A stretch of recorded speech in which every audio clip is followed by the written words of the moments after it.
Welcome to Renaissance Minis. All right, now that I have the kitchen mostly done and I know where things are going to be, because I won't be able to get my hand in here too easy when I attach this top floor. Now I'm going to turn my attention back to the front porch.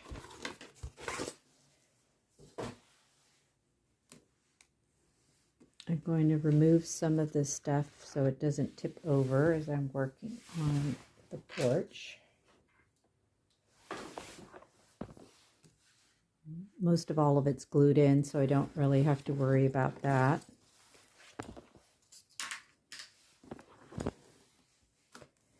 So coming back around to the front.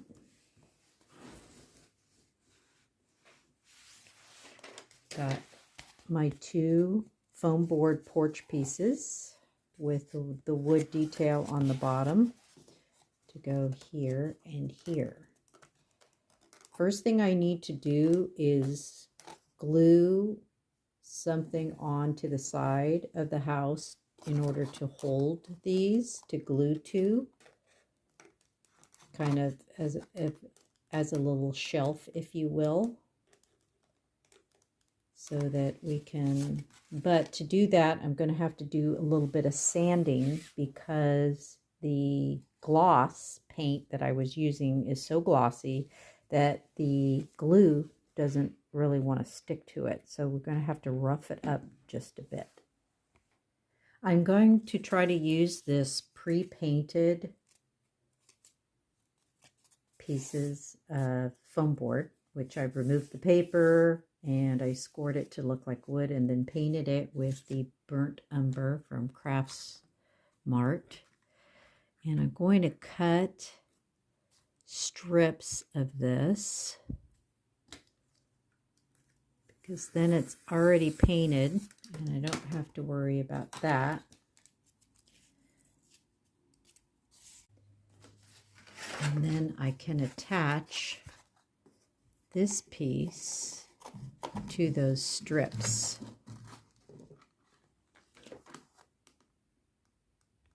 This is one of the reasons I'm still getting used to the order to do things. See how I have to tilt the house all the way up this way in order to do some of this work. So you definitely don't want to get all your furniture in there, especially if it's not secured, and then have to move things to try to get to other things. So I'm going to make a line under here.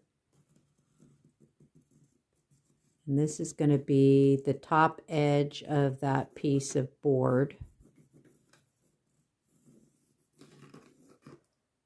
That's going to be the top edge of that. Hopefully it'll fit right in between that and that. I may have to trim this off, but I'm hoping this little piece will fit right here. And I'm going to rough up where this line is.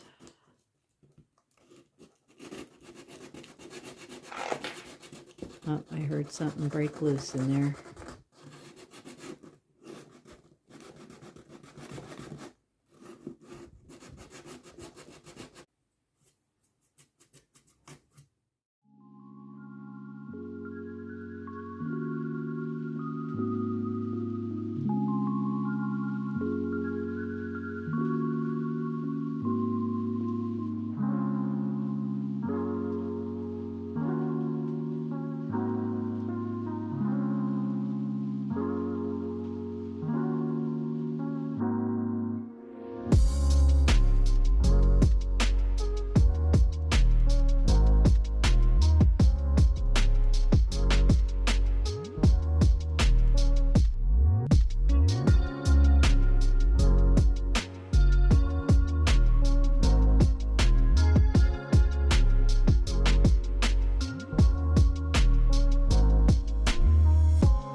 When putting on the tiles, I always start at the bottom and work my way up.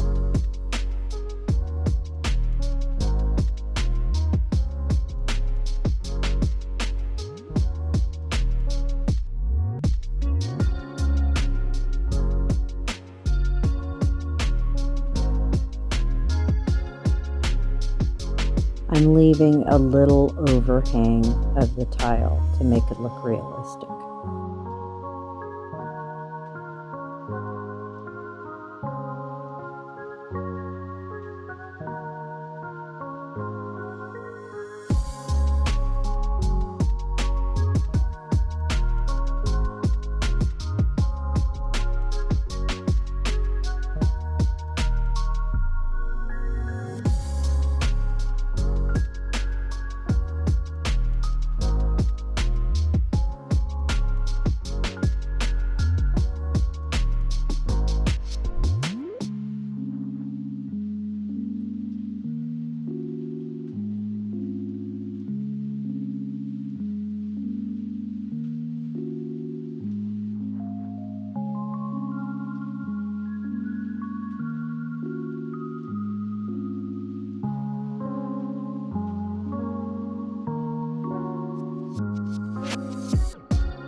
I'm amazed at how strong this awning is without even putting in the supports yet.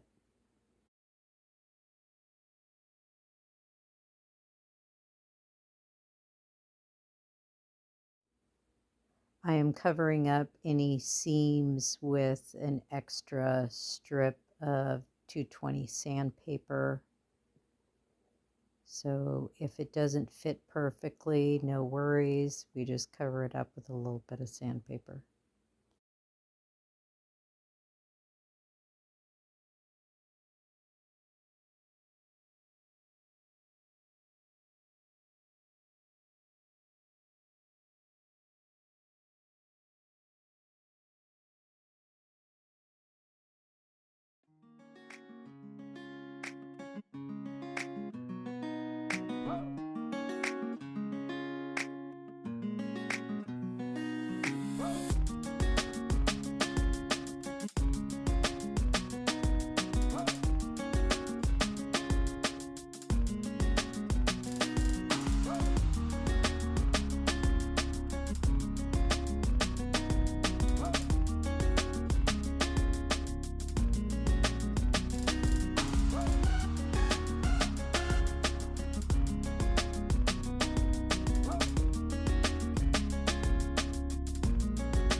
Okay, now I'm going to be working on the dining room area. I need a table, we need some chairs.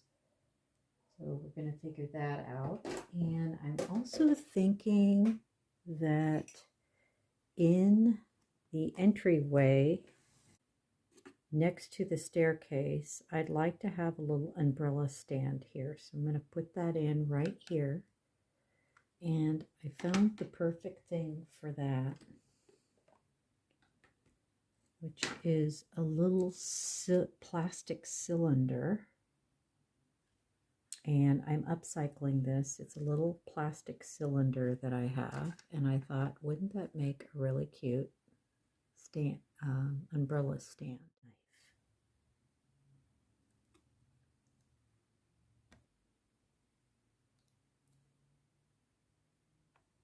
I've got some fray ribbon that I think I'm going to put around here.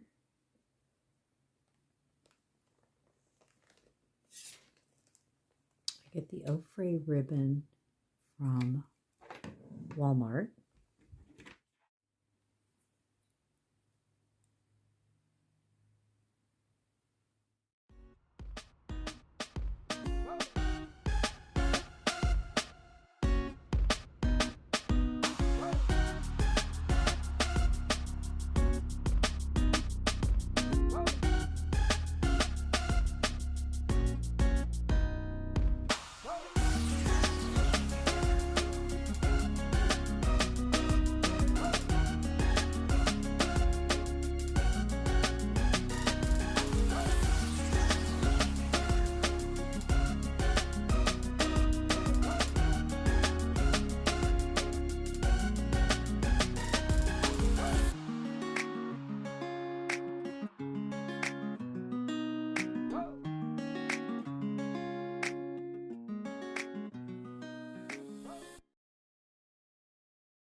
Now I'm going to make some chairs. I'm working on a basic wooden chair here, and I'm using these 1/8 of an inch square balsa wood that I got off Temu, and popsicle sticks and cardboard. These are the large tongue depressor type sticks, and I'm cutting them about an inch in, keeping the rounded side.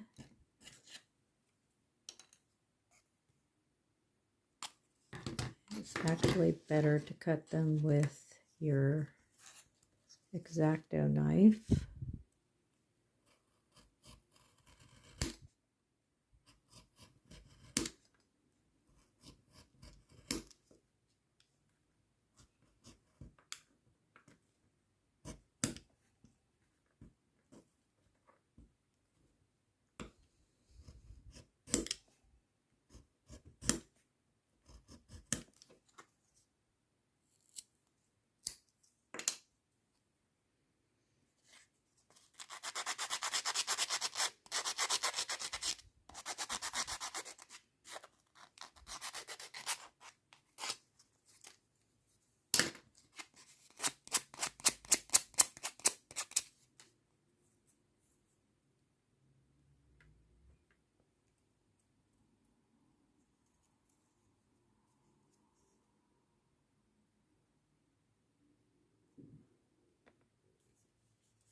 I glued in the second story off camera because I'm not going to lie, it's very challenging doing it and trying to get it in really quick. You've got the hot glue, which gives you seconds to dry. The hot glue dries so quickly that you have to work very fast, and it's very nerve-wracking. So I couldn't have the camera in the way. I had to like focus on what I was doing. But what I did was I just hot glued the edges. I didn't hot glue the whole edges. I just hot glued these. And then I also hot glued down here on top of these two walls here, so that when I press this down, it would stay.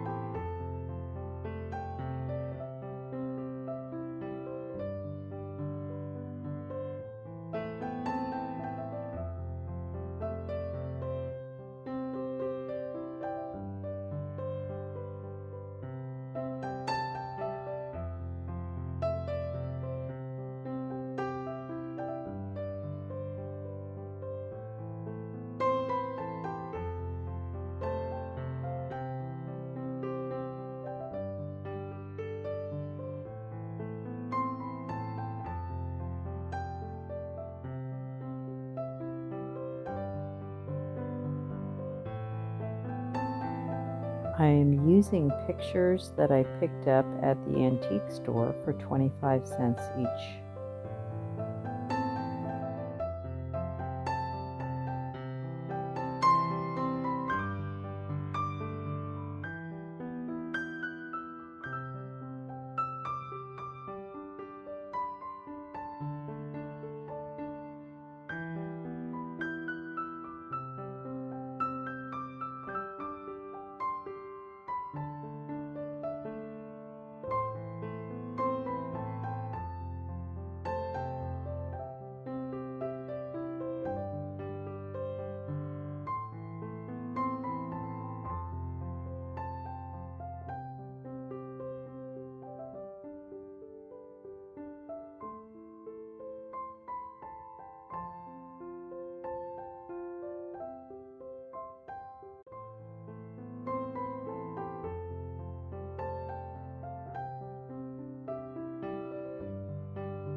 I'm using the 1/2 inch foam board as kind of the box spring, if you will, and then I'm using the 1/4 inch foam board as the mattress.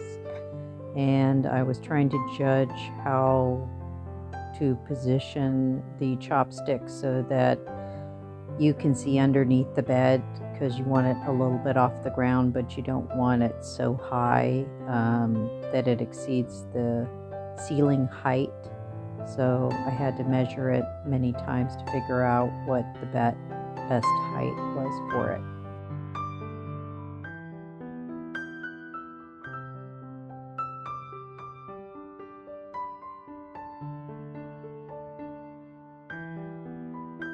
I'm just using balsa wood here. It's really easy to work with, and it's fairly easy to cut with your knife. You don't need a special saw.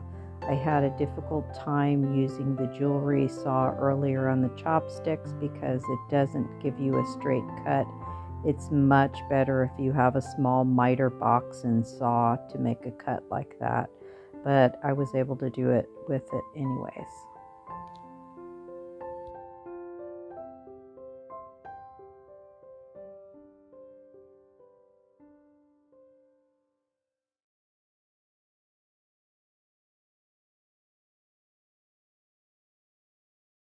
I'm cutting the headboard to go in between the two chopsticks rather than from behind. That gives it a more realistic look.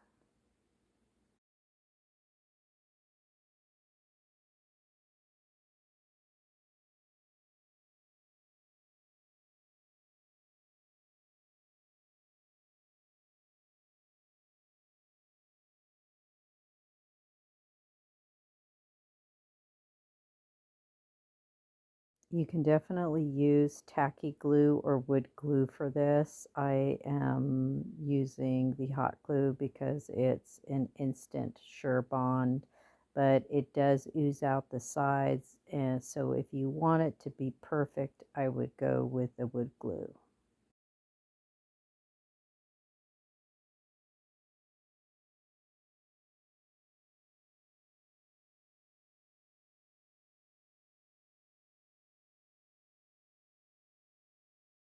Just as an aside here, using the Craft Smart and Burnt Umber is a great substitute for using stain. Oftentimes, of course, I'm inside. I don't have the windows open. Using a stain can be very toxic, and it's also bad for the environment because then you have to dispose of the brushes or the cloth that you apply it with. So using the acrylic paint, I'm able to achieve a deep walnut look. And if you water the paint down slightly with some water, you can get a lighter colored like oak look with it. And so you don't actually need to use stain. Well, that's just about the end of this video. Thank you so much for watching. As always, click subscribe if you'd like to see more of my content. Click like if you like it. And I hope you stop by to see what happens with this house in the future. Bye for now.